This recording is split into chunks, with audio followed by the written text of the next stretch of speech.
Hello all. உங்ககிட்ட நான் ரொம்ப நாளாக ஒரு விஷயம் கேட்கணுன்னு நான் நினச்சிட்டு இருந்தேன். அது என்னன்னா, இப்போ நம்ம ஃப்ளைட்டில் போகிறப்பையும் சரி, இங்கேருந்து பார்க்குறப்பையும் சரி, ஃப்ளைட்டு வந்து மேலே இப்படி கொஞ்சம் சாய்வாக இருக்கும், இந்த மாதிரி இருக்கும், அந்த மாதிரி டிஃப்ரெண்ட் ஒரு டைப்ஸில் வந்து ஃப்ளைட்டு வந்து போகும் நம்ம பார்த்துருக்கோம்.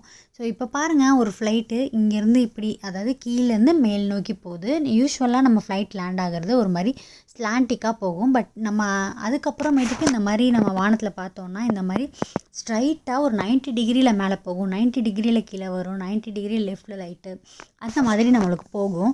ஸோ அந்த மாதிரி நம்ம பார்க்குறப்பெல்லாம் நம்ம யூஸ்வலாக ஒரு ராக்கெட்டை செஞ்சு நம்ம சைனை விட்டாலே அது சைனு போகிறது டக்குன்னு போகும். ஸோ இந்த மாதிரி ஃப்ளைட்டு போகும்போது அவங்க எப்படி அதை பேலன்ஸ் பண்ணுறாங்க, அது ரொம்ப ஆச்சரியமாக இருக்குது அப்படின்னு நீங்கள் என்னைக்காச்சும் நினச்சிருக்கீங்களா? ஸோ அப்படி நீங்கள் நினச்சிருந்தா மறக்காமல் நம்ம கமெண்ட் செக்ஷனில் என்ன நினச்சிங்க, எப்படி நினச்சிங்க அப்படிங்கிறத மறக்காமல் நம்ம கமெண்ட் செக்ஷனில் சொல்லுங்கள். ஸோ இப்போ பார்த்தீங்கன்னா அதே தான், ஒரு ஃப்ளைட் வந்து இந்த மாதிரி நான் லெஃப்ட்டில் போகுது, ஒரு ஃப்ளைட் வந்து மேலேருந்து கீழே வருது.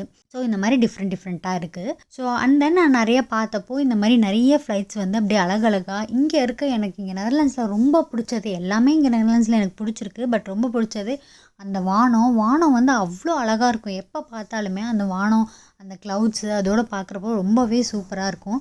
ஸோ இந்த மாதிரி உங்களுக்கும் ஃப்ளைட்டை பார்க்குறது பிடிக்கும், க்ளவுட்ஸை பார்க்க பிடிக்கும், இந்த வீடியோ லைக் பண்ணி சப்ஸ்கிரைப் பண்ணிக்கோங்க. டாட்டா பாய்.